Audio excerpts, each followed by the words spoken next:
Oi, gente, tudo bem? Meu nome é Marciana. Meu nome é Laura. Nós viemos aqui para contar um pouquinho da nossa história, da história de luta, de vida da Laura.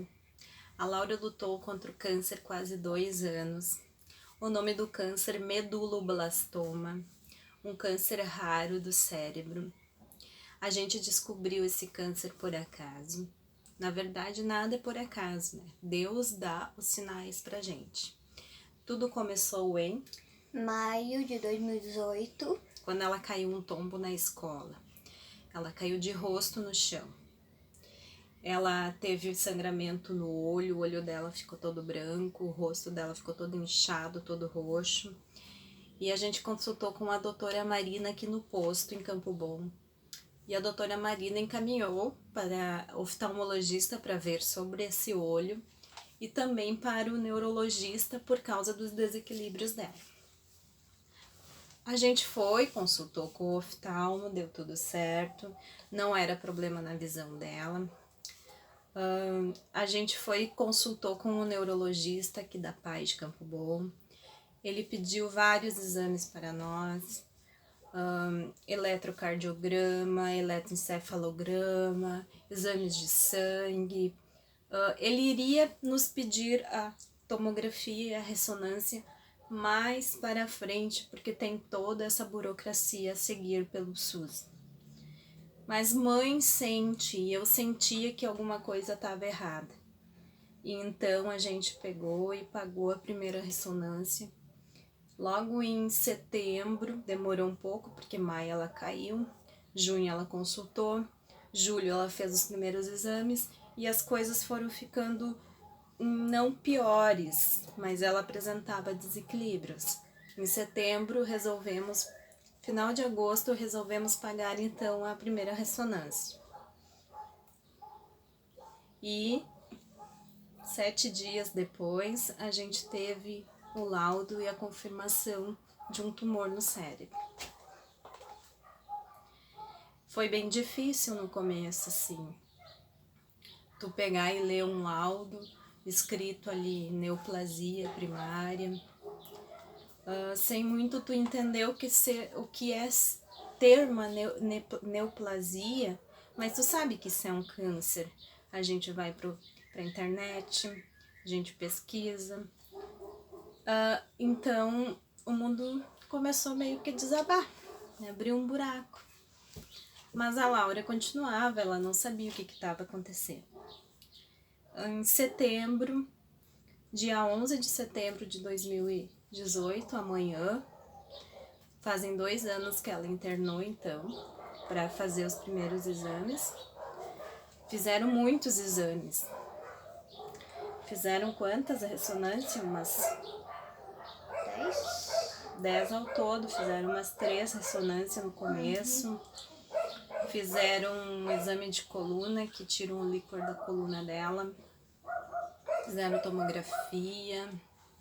O que mais? Exames de sangue. Exame de sangue. Eu acho que só. E então, a gente ficou acho que 15 dias internado. E por fim eles não diagnosticaram um tumor. Eles acharam uma mancha no cérebro, compatível com uma inflamação, como se fosse uma inflamação de uma vacina, a vacina da febre amarela, da gripe, que casos raros pode acontecer uma inflamação no cérebro. E então para eles, esse diagnóstico era o mais parecido com o que ela apresentava. Nos deram alta, sem nenhum tratamento, sem nenhum exame diferente, apenas com o retorno em dezembro para uma nova ressonância, para então a gente ver como é que evoluiu essa inflamação no cérebro. Viemos para casa felizes que não era câncer, mas nós tinha um diagnóstico de AME, que é uma inflamação no cérebro bem preocupante, que pode deixar a pessoa em uma cadeira de roda, perder os movimentos. Então foi uma troca de preocupações, mas de todos os males o menor. Viemos para casa, aproveitamos setembro, final de setembro, outubro, novembro. Em dezembro, que ela teve o retorno com a ressonância, ela fez essa ressonância e em seguida eu peguei o laudo pela internet trabalhando com as minhas clientes. No intervalo eu abri no telefone e eu li basicamente tudo que eu li na primeira ressonância, no primeiro laudo. Até a medida já tinha. Eu não sei especificar agora o tamanho, mas vamos dizer que tinha dobrado o tamanho. Já era um tumor. Então a gente consultou, final de dezembro de 2018. Os médicos se apavoraram pela evolução e disseram: agora é só cirurgia. Não tinha uma data prevista, seria janeiro, começo de janeiro de 2019. Mas a gente não sabia a data, então cancelamos férias, a viagem, praia, tudo que a gente tinha programado, cancelamos. Vivemos intensamente, fomos acampar, ficamos por perto, aproveitamos bem, porque depois de uma notícia dessas, a gente começa a ver a vida por outros olhos. E então, em janeiro, em 8 de janeiro, ela internou, repetiu todos os exames, e 10 de janeiro ela fez a primeira cirurgia. Quantas horas foi de cirurgia? 7. 7 horas. Tu tinha medo? Sim. Foi tempo, né? Imagina o pai e a mãe fora, tu dormindo e o pai e a mãe furando quase o chão do hospital, de tanto que nós estava preocupados. Mas a cirurgia deu tudo certo. Ela foi para UTI fazer aquela recuperação pós-cirúrgica, que eles dão 24 horas, 48 horas na UTI. Tudo bem, ela se recuperou bem. O corte é atrás, ela levou 23 pontos. E ela ganhou, a cirurgia foi numa quinta, ela ganhou alta no sábado, foi pro quarto. E aquele sábado as coisas começaram a piorar. Ela tremia os olhos, o olho dela não ficava parado, ela não falava coisa com coisa, ela virava, deixava os olhos brancos e ela estava agressiva e só queria dormir, estava muito sonolenta. Foi então que eu me desesperei. Chamei uma médica que estava passando de plantão e pedi para dar uma olhadinha nela. E a médica entrou em contato com o cirurgião na mesma hora, porque achou muito estranho os sintomas que ela estava tendo.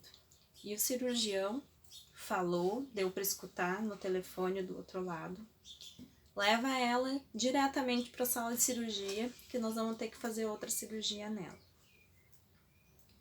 Tu não lembra, né? Não lembro de nada.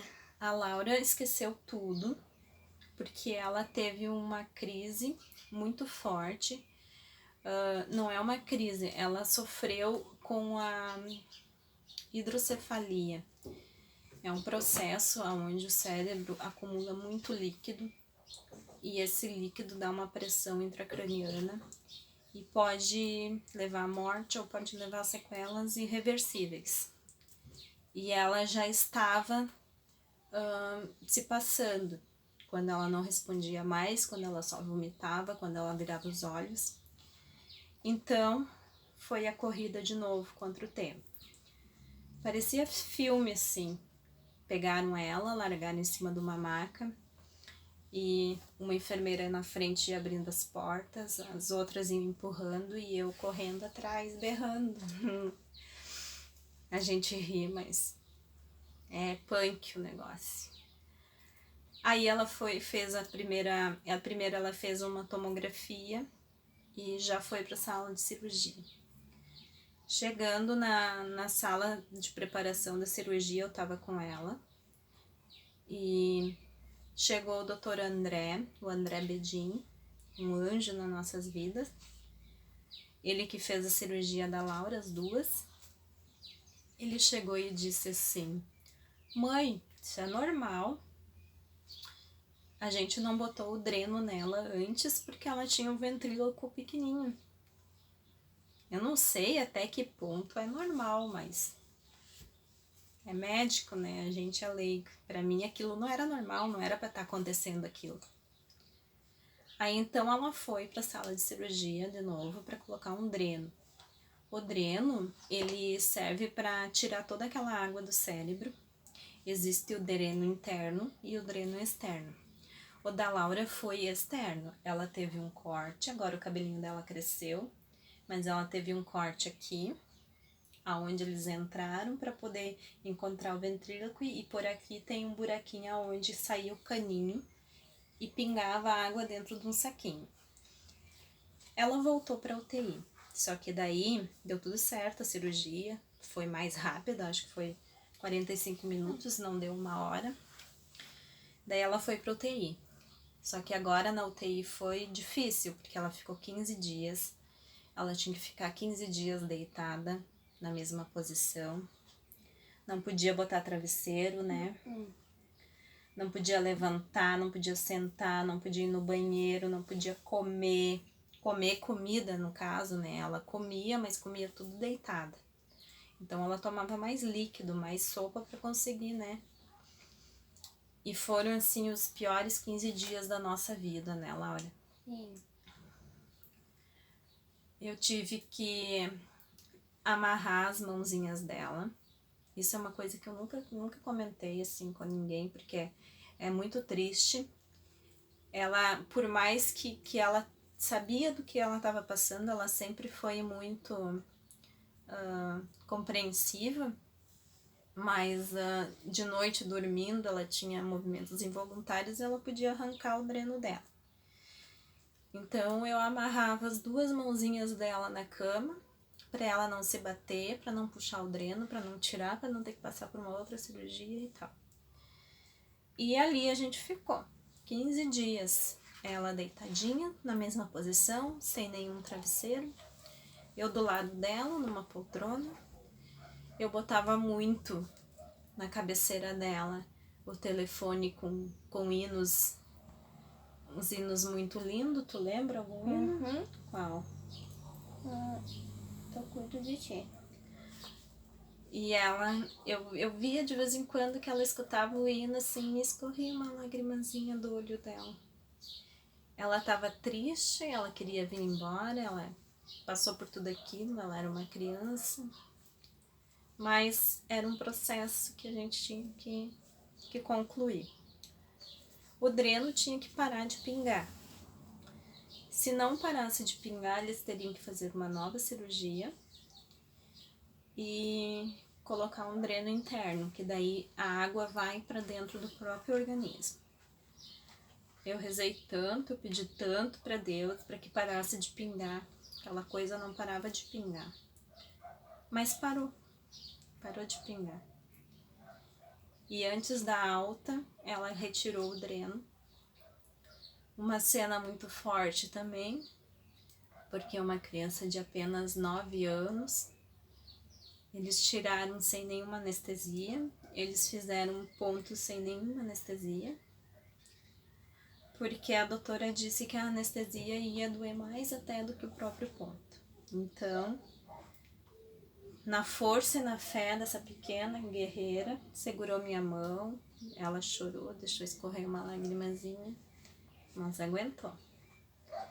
Então a gente ganhou alta, viemos para casa, tinham enfeitado a casa inteira, né, Laura? Balões, fizeram champanhe, fizeram refri personalizado. E a Laura também se emocionou quando chegou. Muito obrigada aos amigos aqueles que sempre estavam junto com nós, que nos apoiaram, nos ajudaram.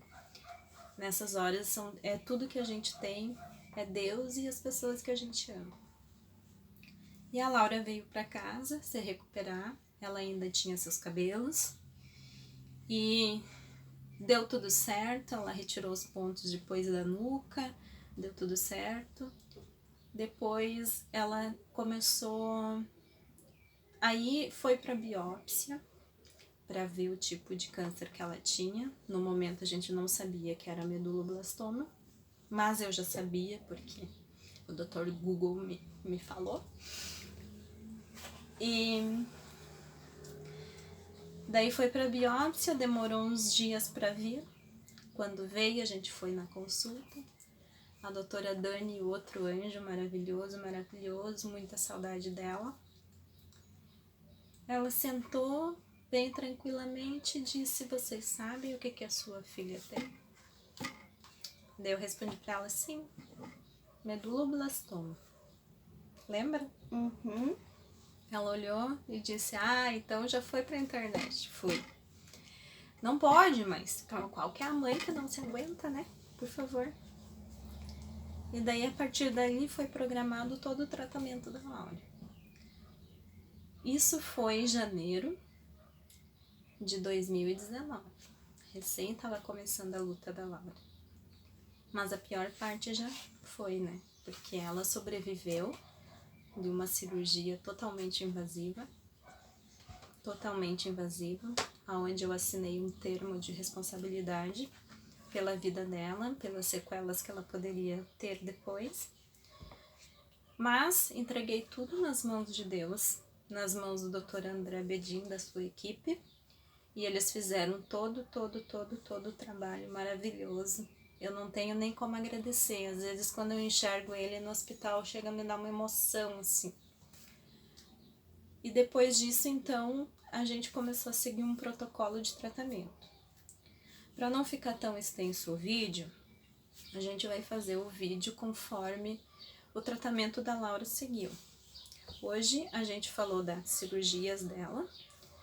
Amanhã ou mais depois eu vou contar sobre as radioterapias. Ela tem até a máscara da radioterapia, eu vou mostrar para vocês. Depois a gente fala das quimioterapias.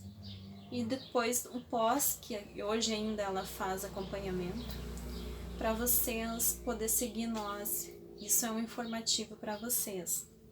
Isso é muito importante, tanto para os professores de escola, quanto os pais, quanto os avós, quanto os tios, quanto...